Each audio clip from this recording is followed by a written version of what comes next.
Assalamualaikum warahmatullahi wabarakatuh. Halo anak-anak, kelas 3 semuanya yang sedang belajar dari rumah. Apa kabar hari ini? Sehat? Alhamdulillah. Nah, hari ini berjumpa kembali bersama Bu Sofwa. Berarti kita akan belajar pendidikan agama Islam dan budi pekerti.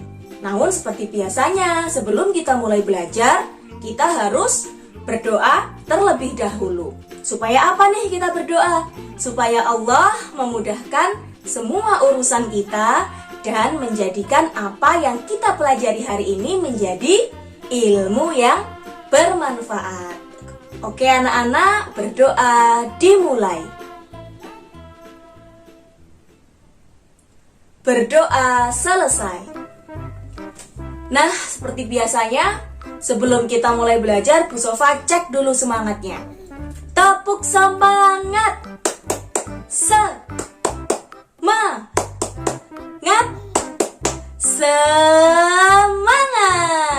Oke, sudah semangat ya?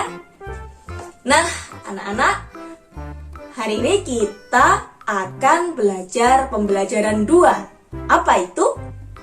Kita akan belajar tentang surah An-Nasr. Nah, ada yang tahu tidak bagaimana bunyi surat An-Nasr? Iya, pasti udah banyak yang hafal. Nah, anak-anak, surah An-Nasr merupakan salah satu surah di dalam Al-Quran. Al-Quran sendiri merupakan kitab suci yang diturunkan oleh Allah kepada Nabi Muhammad melalui perantara malaikat Jibril. Betul sekali. Nah, kitab suci Al-Quran ini adalah kitab sucinya umat Islam. Jadi kita nih sebagai umat Islam harus mempedomani atau meneladani dari isi kitab suci Al-Quran. Supaya apa? Supaya hidup kita terarah dan kita dapat selamat di dunia maupun di akhirat. Nah, kalau begitu, kita langsung saja nih belajar membaca surah An-Nasr. Tapi sebelum itu kita belajar tajwid dulu ya. Apa itu tajwid? Simak. Anak-anak, di dalam membaca Al-Quran kita mengenal yang namanya ilmu tajwid. Ilmu tajwid adalah ilmu yang mempelajari tentang cara membaca Al-Quran dengan baik dan benar. Jadi, membaca Al-Quran itu ada aturannya, tidak boleh asal atau tidak boleh ngawur.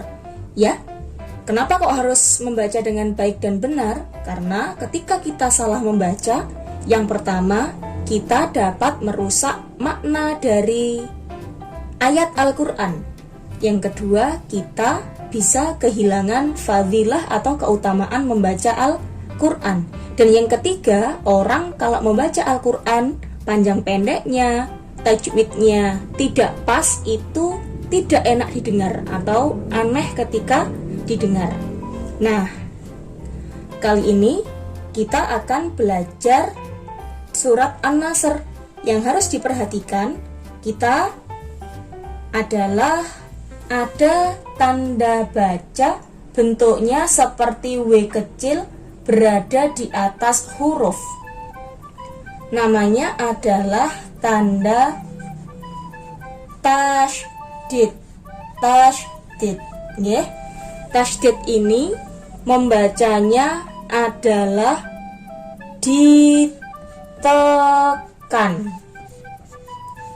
Nggih, Bu Sofa kasih contoh. Misalnya,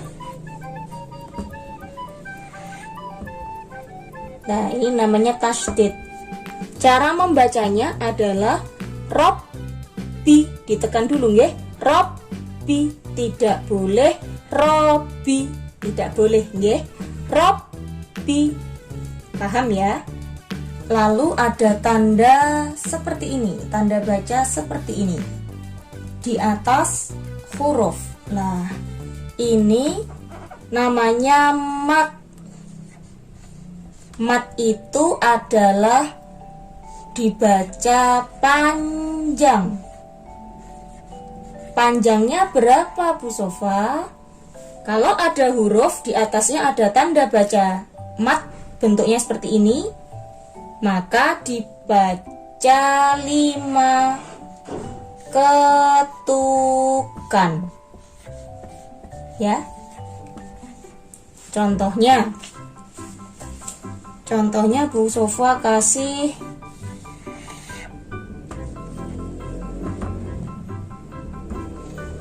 Nah, ini bunyi huruf ja. Kemudian kalau ada tanda seperti ini tadi dibaca panjang 5 ketukan, dibacanya ja. Paham ya? Anak-anak, perhatikan jika ada huruf ya sukun, ini ya, sebelumnya diawali oleh huruf berharokat kasroh, kemudian ada wawu sukun, sebelumnya diawali oleh huruf berharokat dhammah, kemudian ada alif, sebelumnya diawali oleh huruf berharokat fathah, maka ini juga termasuk bacaan mat. Mat tadi artinya adalah dibaca panjang. Namun kalau ini dan ini dibaca panjangnya 2 ketukan. Ya, berarti ini yadkhuluna idza. Paham ya? Nah, anak-anak, saatnya kita belajar membaca surah An-Nasr. Nggih, sesuai dengan tajwid, maka kita harus membacanya dengan baik dan benar. Anak-anak dapat menirukan setelah Bu Sofwa membaca. Bismillahirrahmanirrahim. Idza jaa nasrullahi wal fath wa ra'aitan nasa yadkhuluna fi dinillahi afwaja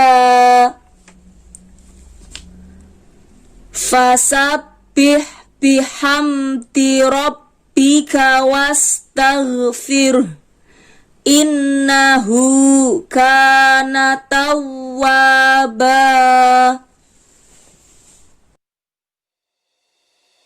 Nah, anak-anak, menyenangkan bukan? Kita telah belajar membaca surah An-Nasr. Nah, di dalam Al-Quran, surah An-Nasr ini namanya hampir mirip dengan surah Al-Asr. Kalau surah An-Nasr diawali dengan idza jaa, kalau surah Al-Asr diawali dengan wal asri. Jadi perhatikan ya. Nah, anak-anak mau belajar lebih lanjut tentang surah An-Nasr? Oke, mari kita belajar. Surah An-Nasr adalah surah ke-110 di dalam Al-Quran dan terdiri dari 3 ayat. Surah An-Nasr artinya pertolongan, yaitu memberitakan datangnya pertolongan Allah kepada Rasulullah dan pasukannya dalam penaklukan kota Mekah.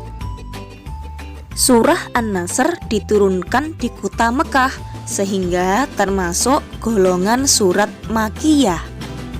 Pokok-pokok isi surah An-Nasr. Ayat ke-1. Pertolongan Allah telah datang kepada Rasulullah dan pasukannya. Umat Islam dapat menguasai kota Mekah dari kaum kafir Quraisy. Peristiwa ini disebut peristiwa Fathul Mekah atau penaklukan kota Mekah. Ayat kedua. Setelah penaklukan kota Mekah, maka umat manusia berbondong-bondong masuk Islam. Islam akan mendapatkan kejayaan. Ayat ketiga. Allah memerintahkan kepada orang beriman agar 1.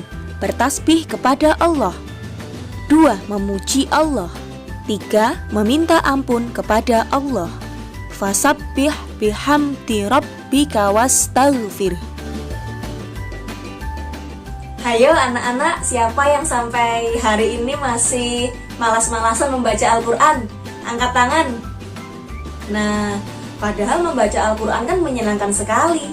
Seperti tadi kita telah belajar membaca surah An-Nasr.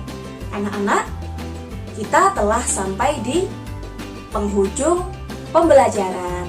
Pesan Bu Sofwa, kalian harus tetap menjaga sholat 5 waktu, kemudian berbakti kepada orang tua, membantu orang tua, menjaga kesehatan, dan harus rajin membaca Al-Quran. Karena dengan membaca Al-Quran, waktu luang kita bernilai dengan ibadah dan lebih bermanfaat. Tidak hanya bermain, dan bermain. Bermain boleh, tapi jangan lupa tugas yang harus diselesaikan. Oke, terima kasih Bu Sofwa. Mohon maaf apabila terdapat kesalahan. Sampai berjumpa di pertemuan berikutnya. Akhirnya, wassalamualaikum warahmatullahi wabarakatuh.